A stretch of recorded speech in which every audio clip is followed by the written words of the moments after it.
सम्माननीय अध्यक्ष महोदय, आज मैं उड़ीसा राज्य के मिनरल माइनिंग सेक्टर खनिज खनन क्षेत्र में हो रही व्यापक अनियमितता की तरफ आपका ध्यान आकर्षित करना चाहती हूँ।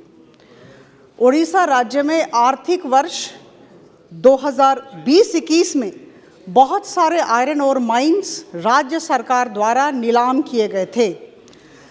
बहुत आश्चर्य की बात है महोदय कि तुरंत आर्थिक वर्ष 21-22 से नए नीलामधारियों ने खनन किए गए आयरन ओर में लो ग्रेड आयरन ओर लौह अयस्क का परिमाण बहुत अधिक दिखलाना शुरू कर दिया। सर, उदाहरण देना चाहूँगी। हम सब जानते हैं कि 55% फेरस कंटेंट से कम वाले आयरन ओर को हम लो ग्रेड आयरन ओर कहते हैं और इसका मूल्य बहुत कम होता है। आर्थिक वर्ष 2019-20 यानी कि माइंस नीलाम होने से पहले लो ग्रेड आयरन ओर का प्रतिशत इन माइंस में 0.9% था, 0.9%। महोदय, एक वर्ष के अंदर इन नए नीलामधारियों ने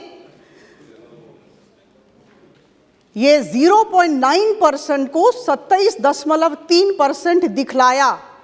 0.9% became 27.3%। Low grade iron ore इतना बढ़ गया।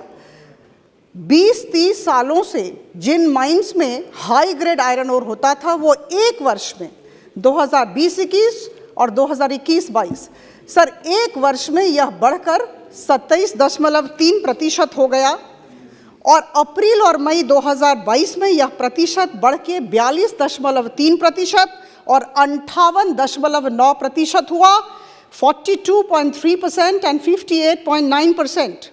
सर, इससे होता क्या है? एवरेज सेल प्राइस कम हो गया, बिड अमाउंट कम हो गया, डिस्ट्रिक्ट मिनरल फंड में कम पैसे आने लगे और करोड़ों का नुकसान राजकोष को हुआ और जन कल्याणकारी कार्य दुर्भाग्यवशतः बुरी तरीके से प्रभावित हुए। सर, बड़ी बात यह है कि मेरे हाथ में एक पत्र है।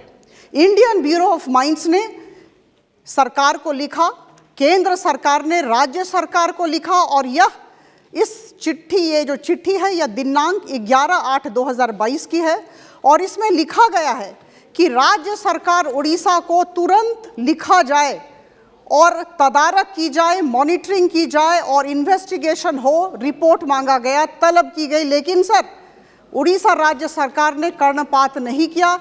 अभी तक किसी भी तरह की इंक्वायरी नहीं हुई है और इससे राजकोष को बड़ा नुकसान पहुंचा है। दुख की बात है कि जन कल्याणकारी कार्य बहुत कम संख्या में हो रहे हैं और मुझे लगता है कि सबसे बड़ी बात है सर कि उड़ीसा राज्य जो एक गरीब प्रदेश है उसकी जनता प्रभावित हो रही है। तो मैं आपसे दरख्वास्त करना चाहूँगी कि केंद्र सरकार तुरंत राज्य सरकार से फिर से रिपोर्ट मांगे, इंक्वायरी हो और इस दिशा में सुधार लाया जाए। धन्यवाद।